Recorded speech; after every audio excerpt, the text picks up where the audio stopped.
Salut à toi, je viens de faire son petit tirage du jour avec mon jeu de tarot que j'ai créé, qui est à vendre sur mon site web avec des mots-clés dessus, de superbes images très parlantes, centredejade.net dans la section boutique.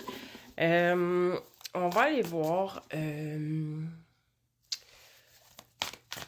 comment tu peux entretenir de la joie et du bonheur en ton cœur. Ça va être ma question. C'est la première fois que j'essaie. On va aller voir comment les cartes.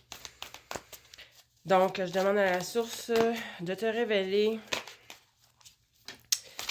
comment tu peux faire pour intégrer encore plus de joie, encore plus de bonheur. Très logique. Tu te dois de te défaire de tes fardeaux. Tu dois laisser aller certaines choses. Peut-être déléguer aussi des tâches.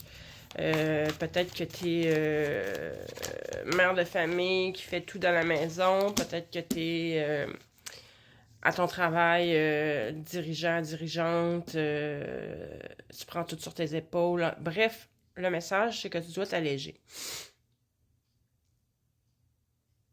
Ouais, mais ici, j'ai s'alléger de sa tristesse. Donc, je parle à des gens qui ont depuis longtemps une grande tristesse à l'intérieur d'eux. Des gens qui ont vécu, ça peut être un deuil très important ou plusieurs. Ça t'a amené à grandir. Ça t'a amené à être plus forte, plus fort. Ça t'a amené peut-être même à avoir un éveil, une ouverture de conscience pour certains. Prendre conscience qu'il y a plus que simplement le plan physique.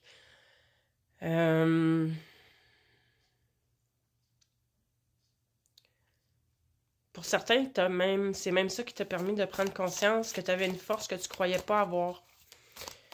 Tu sais, exemple, te dire que, oh mon Dieu, la perte d'un être cher, moi, jamais je serais capable de vivre ça. Puis finalement, tu te rends compte que, ben, ça arrive, tu as beaucoup de peine, ça fait mal, c'est douloureux, mais tu continues à vivre quand même. Et là, c'est le moment. Pas d'oublier, parce qu'on n'oublie jamais. Mais de pacifier tout ça, d'amener une vraie guérison, une vraie libération, de voir les choses sous un autre angle. Oui, je le sais, je le comprends très bien. Je suis la première, pour ceux qui avaient lu mon livre, vous le savez, j'ai vécu des deuils très importants dans ma vie. Plusieurs. C'est presque une partie de ma vie. Bref. Mais peu importe à quel point, à quelle intensité ça peut être douloureux, il y a toujours des points positifs qui ressortent de tout ça. Et là, je t'explique. Évidemment que les points positifs ne sont pas la perte, que ce soit d'un être cher, que ce soit d'un emploi, que ce soit... bref, on parle de quelque chose d'important qui t'a blessé beaucoup, beaucoup. Ton changement de regard va être plus sur... En fait, t'inviter à prendre conscience du positif que ça l'a amené dans ta vie. Dans le sens où, comme j'ai dit au début, ça t'a peut-être rendu plus fort, ça t'a peut-être amené, tu sais, comme moi maintenant, là, quand que quelque chose qui vient m'affecter arrive, mais je me ramène à me dire, il y a pire que ça dans la vie. Puis, je me souviens d'Astérix et Obélix qui disait que le pire qui pouvait leur arriver, c'était que le ciel leur tombe sur la tête. Donc, tant que le ciel t'a pas tombé sur la tête, tout va bien. Tu peux continuer, tu peux gérer, tu peux... et tu vas vers des jours meilleurs tout le temps, tout le temps, tout le temps. Ça peut pas être le malheur tout le temps, tout le temps, tout le temps. C'est pas vrai. Ceux qui croient ça, change tes croyances et change de lunette. Ça presse. Parce que c'est pas vrai que ça va toujours mal. Certaines personnes ont des vies plus difficiles que d'autres. Mais c'est à toi de trouver des points positifs au travers de tout ça. Puis ça, c'est dans ton changement de regard. Au lieu de fixer, je vais dire, ton malheur, regarde à côté toutes les choses bien qui arrivent, puis focus là-dessus. Hyper important. Mais là, ce que je vois là-dedans, c'est que tu es en train de le faire. Tu es en train de changer tout ça. Tu es en train d'alléger, de t'alléger, de laisser aller, le côté lourd. En fait, c'est ça que je cherche à te dire. C'est que dans tout ça, c'est on n'oublie jamais, mais c'est possible de revenir dans la légèreté quand même. OK? C'est possible. Si moi j'ai réussi à le faire, tu peux le faire. Ça va t'amener à des nouvelles rencontres, à une belle ouverture de cœur. Donc, j'ai l'impression que là, je parle à des gens qui ont été blessés par d'autres personnes.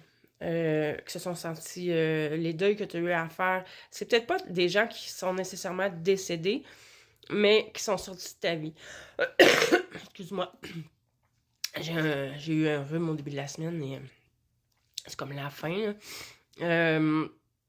Donc, là, tu réouvres ton cœur. En t'allégeant de tout ça, en changement de regard, tu réouvres ton cœur. Donc, tu attires à toi de nouvelles personnes. Ça peut être amoureux, mais ça peut être en amitié. Des personnes avec qui ça va être, j'ai envie de dire, du donnant-donnant. Ça va être en équilibre. Et vous allez vous rejoindre dans vos valeurs, dans vos... comment je pourrais dire ça? Dans votre façon d'aimer l'autre. Même si c'est amitié, là. On aime quand même nos amis...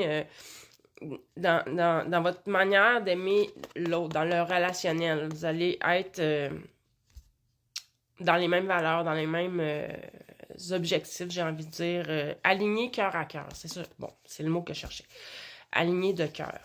Et il va y avoir du mouvement, là. Dès que c'est en train de tout ça, là, de se faire, là, de se dégager, de se libérer, de s'alléger, parce que là, il s'en vient, ça arrive rapidement, il y a du mouvement, des prises de décision rapides peut-être, on va aller voir à quel sujet.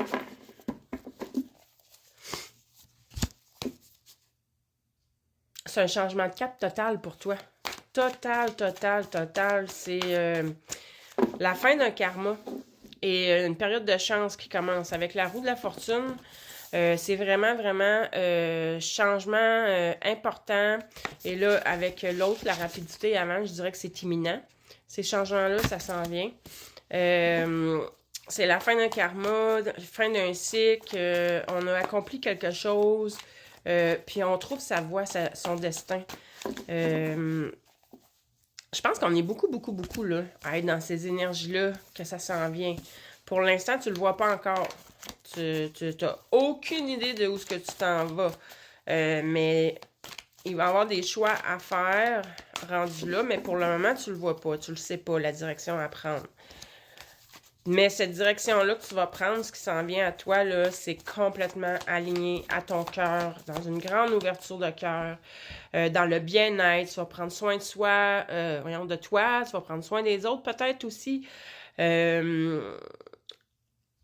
Certaines personnes, ça va être dans un projet artistique, connecté à ton intuition, inspiré, et comment on dit ça, donc, imagination, beaucoup d'imagination, beaucoup de créativité, mais ça va ça va vraiment te faire du bien. Ça te ramène à une reconnexion à ton essence, au divin, à ta spiritualité. Les deux. Tu retrouves ta lumière intérieure, ton guide intérieur à toi. Un moment d'introspection, un moment de solitude, mais pour se reconnecter à soi, à retrouver sa guidance personnelle, sa lumière intérieure, parce qu'elle est là. Reconnecte-toi à ta divinité intérieure, parce qu'elle est là, tu l'as. Là-dessus, je te souhaite une belle fin de journée. Si tu veux une rencontre privée, tu sais où me trouver. Bye bye!